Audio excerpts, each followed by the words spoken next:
हाय दोस्तों, मैं अनिल आप सभी का आपके अपने चैनल में स्वागत करता हूँ। आइए एक प्रश्न देखते हैं। 1/, में √11 का गुणात्मक व्युत्क्रम होगा। द मल्टीप्लिकेटिव इनवर्स ऑफ 1/, में 11 √, विल बी, ऐसा प्रश्न में दिया गया है।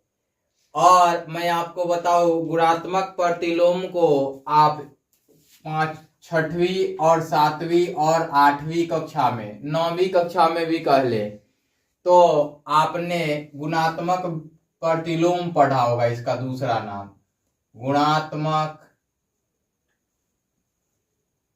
प्रतिलोम या व्युत्क्रम ऐसा पढ़ा होगा। ये नाम व्युत्क्रम दे देने से कंफ्यूज नहीं होना है, ठीक है। अंग्रेजी में मल्टीप्लिकेटिव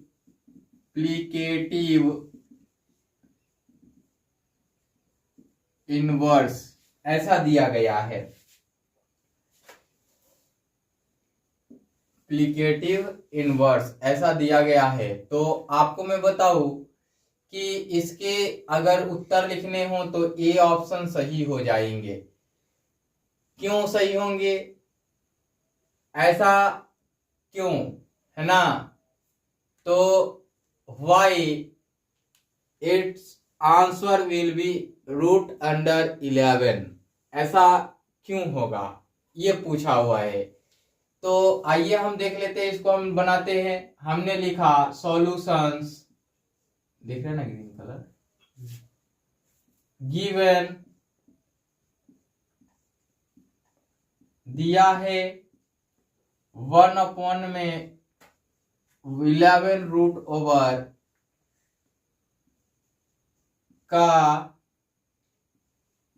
गुणात्मक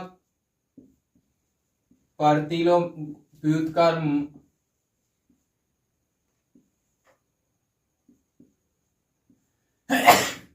= व्हाट, ऐसा पूछा हुआ है। अब हम ऐसा करेंगे कि मल्टीप्लिकेटिव इनवर्स के लिए हम सभी जानते हैं वी नो डैट, या हम जानते हैं कि, है ना। अब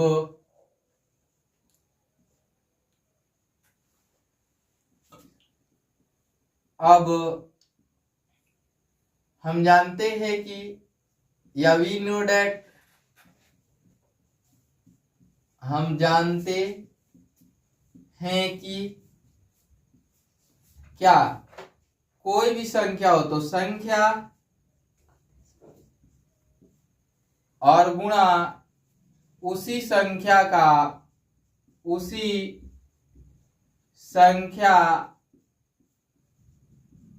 व्युत्क्रम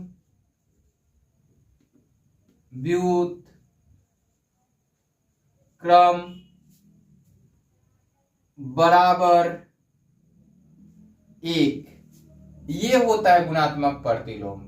या संख्या और संख्या का गुणात्मक प्रतिलोम, या संख्या का व्युत्क्रम, है ना। तो एक होता है, या गुणात्मक व्युत्क्रम भी लिख सकते हैं। तो आप लिख लीजिए गुणात्मक व्युत्क्रम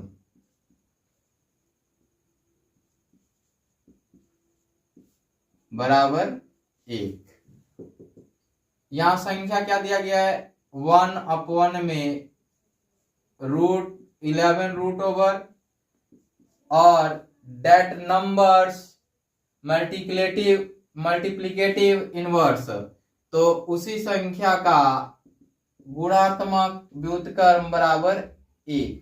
अब इधर ये गुणा में उधर जाएगा, इधर भाग में उधर जाएगा तो गुणा में। तो यहां लिखते हैं या उसी संख्या के लिए डिटो दे देते हैं, 5 डिटो दे देंगे, हो जाएगा 1 × √11। इसलिए उसी संख्या का इनवर्स बराबर √11 यानी 11, और यही आपके उत्तर होंगे।